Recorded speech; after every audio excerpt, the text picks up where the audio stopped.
All right, so back here with another one of a very fun segment I like to do here from time to time, which is, my top 5 favorite bets heading into the week. And I always like to start these off by saying, listen, if you think that, oh, I watch a lot of football, so I'm going to start gambling on football games and make money doing this, trust me, I thought it too. It did not work out too well. People don't really make money gambling. Gambling is for fun. That's how I've always maintained it. So just a caution there that if you are going to gamble, only gamble what you're okay with losing, and have the mindset of you're probably more likely than not going to be paying for entertainment than you are actually going to make money, just because football is such a fluky sport. That being said, it is a lot of fun. So I'm going to be giving my 5 favorite picks for the week. Let's just get into it. Right off the bat, going my team here. I don't love to bet on my team typically. I feel like my own personal bias can get in the way of the picks sometimes, just because, without trying to, just subconscious bias is a real thing,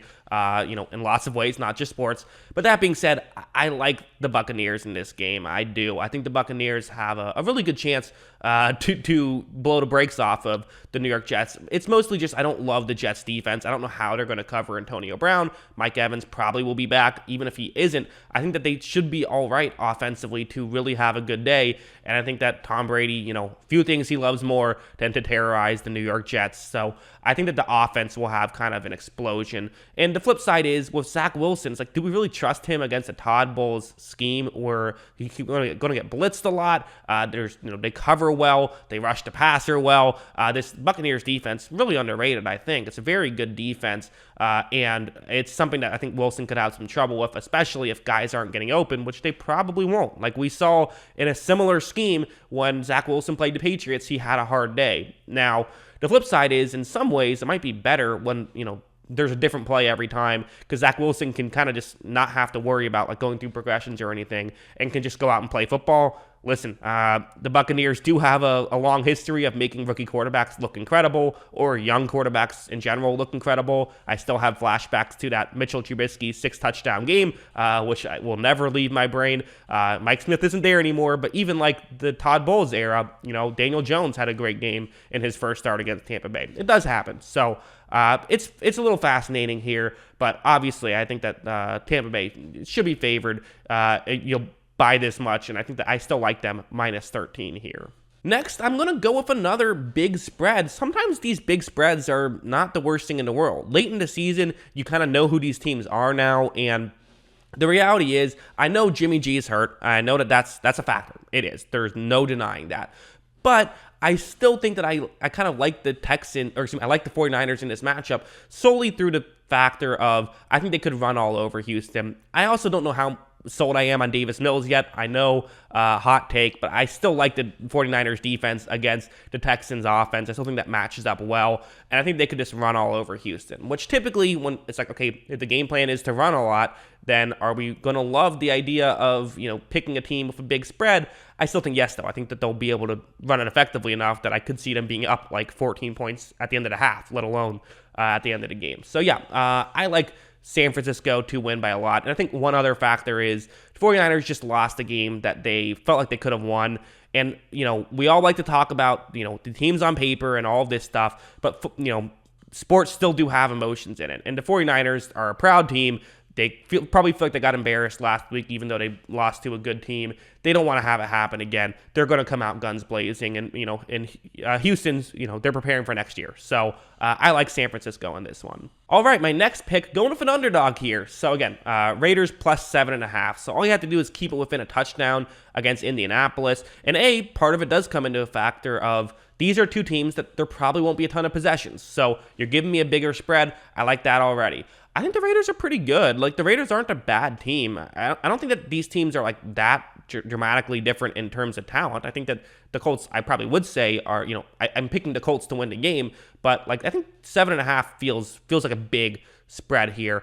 For one thing, the Raiders schematically take pride in the way they stop the run. And now you could argue they haven't been like the best at it, but schematically they make an effort to stop the run already, which means that for the Colts, they might have to throw the ball to win this one, which they might be able to do. Like we saw when Tampa Bay took away the running game, Wentz was able to throw on them pretty effectively. I could see something similar happening where Wentz has a big day. I don't think that's crazy, but it's just another point in the Raiders' favor.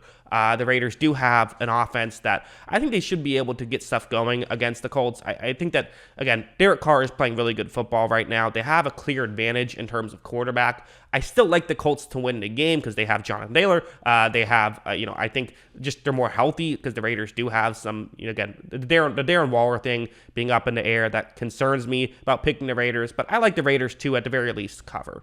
My next pick, I know this is tough. It's always tough to bet on this team. Give me the Chicago Bears against the Giants. 6-point favorites here. I just think the Giants are playing really bad football right now. That's what it comes down to. This is, the Bears, Andy Dalton's going to be starting, so I think they'll have solid quarterback play because, the Justin Fields thing when he starts, it always concerns me a little bit, right? Because, he's had some really good games and some really bad games. He's a rookie. He's, shown inconsistency. That's not the worst thing in the world.